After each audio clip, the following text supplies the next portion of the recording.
Hi guys, welcome back to Cricket Inside SK. பயங்கரமான IPL matches டெய்லியும் போயிட்டு இருக்கு. உங்களோட கமெண்ட்ஸை கமெண்ட் பண்ணுங்கள். உங்களோட டாப் 4 டீம்ஸ் எந்தெந்த டீம்ஸ் பிளே ஆஃப்ஸ் போவாங்க அப்படின்னு. ரீசெண்டாக நடந்த மேட்சஸில் பார்த்தா ஆர்சிபி வந்து சூப்பராக கம்பேக் பண்ணாங்க. எல்லா டீம்ஸ்கிட்டையும் நல்லா ஃபைட் பண்ணாங்க. தோக்குற மாதிரி நிலமை இருந்தாலுமே வந்து சூப்பராக வந்து கம்பேக் பண்ணி வின் பண்ணாங்க. ஸோ அதுதான் இந்த சீசனை வந்து ஸ்டாண்ட் அவுட்டாக இருக்குது ஆர்சிபி கிட்ட.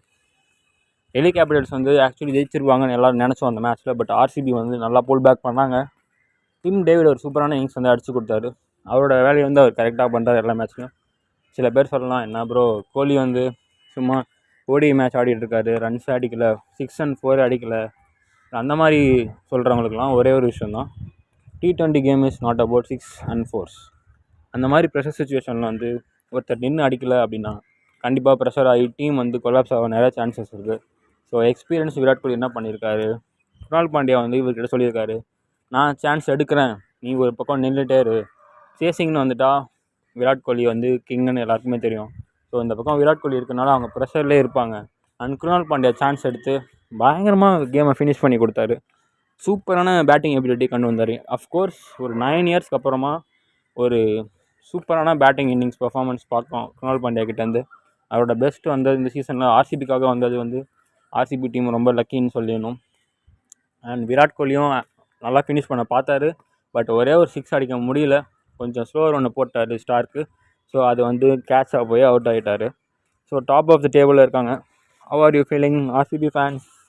ஈசாலா கப் நம்தேவா இருக்குமான்னு பார்ப்போம். அண்ட் அடுத்த மேட்ச் ஒரு hot and spicy match, RCB vs CSK Chinnaswamy ஸ்டேடியமில். அண்ட் ஜாக்கப் பெத்தல் ஒரு ப்ராமிசிங் ஸ்டார்ட் காமிச்சார். ஃபஸ்ட் ஓவரில் வந்து ஸ்டார்க்கை வந்து சும்மா அப்படி ஒரு அலட்சியமாக ஒரு ஃப்ளிக்கு வச்சார். சும்மா 6 தேய்ச்சிட்டு போச்சு. அதுக்கப்புறமா ஒரு 4 அடித்தார். இந்த மாதிரி ஒரு அட்டாக்கிங் இன்டென்ட் தான் இருக்கணும் ஒரு யங்ஸ்டர்ஸ்க்கு. இளம் கன்று பயம் அறியாதுன்னு சொல்கிற மாதிரி ஜாக்கப் பெத்தல் பயமா அப்படின்னா என்னென்னு எனக்கு தெரியாது அப்படின்ற மாதிரி அடித்தார். நெக்ஸ்ட் மேட்ச் ஆடுவார்னு நினைக்கிறீங்களா? கமெண்ட் பண்ணுங்கள். எனக்கு தெரிஞ்சு ஃபில் சால்ட்டை ரெஸ்ட் பண்ணிவிட்டு ஜாக்கப் பெத்தல் கூட போகலாம். பிகாஸ் ஃபீல்டிங்லேயும் அவர் செம்மையாக பறக்கிறாரு, சூப்பர்மேன் மாதிரி பறக்கிறாரு.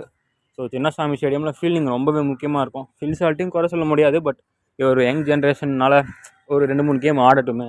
பிகாஸ் இப்போது ஒரு வின் பண்ணாலே எப்படியும் பிளேயர்ஸ் போகிறாங்க, ஆர்சிபி கம்ஃபர்டபுளாக போயிடுவாங்க. ஸோ எதுக்கு வேஸ்ட் பண்ணணும்னு தோணுது. அண்ட் வெயிட் பண்ணி பார்ப்போம். ஜாக்கப் பெத்தல் இம்ப்ரெசிவான ஒரு ஸ்டார்ட் கொடுத்தாரு.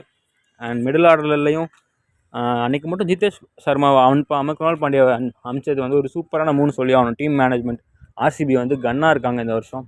பிளானிங் ஆப்ஷன்லேருந்து சரி, ஒரு மேட்சுக்குமே லீட் பண்ணுற விதமாக இருக்கட்டும். பட்டிதார் எக்ஸலண்ட் கேப்டன்சி, யாரை எப்போ யூஸ் பண்ணணும். அண்ட் ஹேசில்வுட் சொல்லி அவன் டைம் அண்ட் அகைன் ப்ரூவ் பண்ணுறாரு. The goat Australian fast bowler ஹேசில்வுட்னா ஹேசில்வுட் தான், ஹேசில்வுட் இல்லைங்க, நீங்கள் ஹேசில் கார்டன் அப்படின்னு சொல்லுவானுங்க ஆர்சிபி ஃபேன்ஸு. பயங்கரமான சீசன் இது. ஸோ வெயிட் பண்ணி பார்ப்போம் அடுத்த மேட்ச்சில் ஆர்சிபி என்ன பண்ணுறாங்கன்னு. நீங்கள் கமெண்ட் பண்ணுங்கள் காய்ஸ். ஆர்சிபி வின் பண்ணுவாங்களா இல்லை சிஎஸ்கே வின் பண்ணுவாங்களான்னு. சென்னை சூப்பர் கிங்ஸ் அட்லீஸ்ட் இந்த மேட்ச்சில் ரிவெஞ்ச் எடுப்பாங்களா ஆர்சிபிக்கு? திரும்பவும் ஃபேர்வெல் கொடுத்து அனுப்பிடுவாங்களா ஆர்சிபின்னு? நீங்கள் கமெண்ட் பண்ணுங்கள் காய்ஸ்.